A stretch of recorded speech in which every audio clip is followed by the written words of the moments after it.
Hi, welcome everyone. So today we will be discussing the different events that typically occur during the first date and how to analyze and decide if the date went in the right direction. In this day and age, we see people casually dating constantly, and sometimes red flags may go unnoticed during the first date. So, how do you know whether the person was into you during the first date and if there's potential? As we know, when you're dating, it's difficult to find someone you're compatible with. Sometimes you may have to go on several dates to find someone that catches your attention. Jenna Birch, the author and CEO of Plum Dating and the author of The Love Gap, says, people have access to more options than ever, so much so that a single option feels disposable.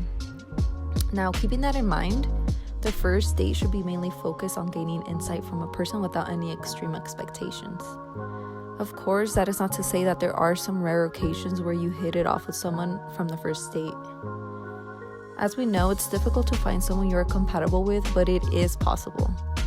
Since we now know not all people take the first date seriously, the first date should mainly be focused on learning the basic qualities of a person. During the first date, you will know if you are physically attracted to the other person almost immediately. In some cases, you may not be physically attracted, but there has been research stating that not all couples are entirely attracted by the first date. However, the physical attraction may develop after a few successful dates.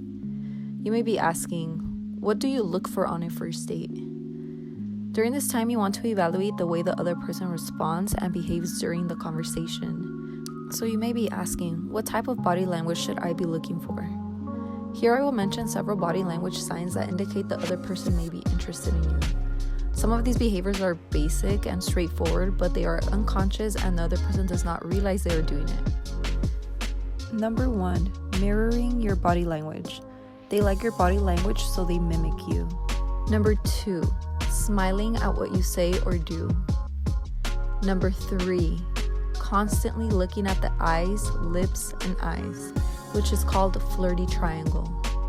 Number 4, leaning in towards the other person. Number 5, accidentally touching. Number 6, laughing. Number 7, stroking hair. Lastly, number 8, changing the volume and pitch of the voice. This would apply for women. So of course, that's not the end all be all. And there are several things you should pay attention to aside from body language. Something you should keep in mind when dating is that people are likely to form a relationship with a person that they feel similar to in education, background, location, interests, and beliefs. Of course, there may be some exceptions as always. Another detail that you should pay attention to is self-disclosure. You may be asking, why self-disclosure? Usually, during the first date, we expect that the other person will disclose a lot of information for the purpose of getting to know one another. However, if you find yourself in a situation where you're disclosing information and the other person is not, then this may indicate they are not interested. And staying on the topic of self-disclosure, research has concluded that different self-disclosure styles may affect a relationship. On one hand, we have the blurting style, and on the other hand, we have the verbally inhibited style. The person who blurts everything puts every thought and feeling into words with no hesitation. On the other hand, the inhibited person typically holds back information and thinks through everything they are going to say. You may also notice this person speaking slowly throughout your date. Although the disclosure styles may facilitate their relationship in the early stages, it's important to keep in mind that it creates problems in the long term.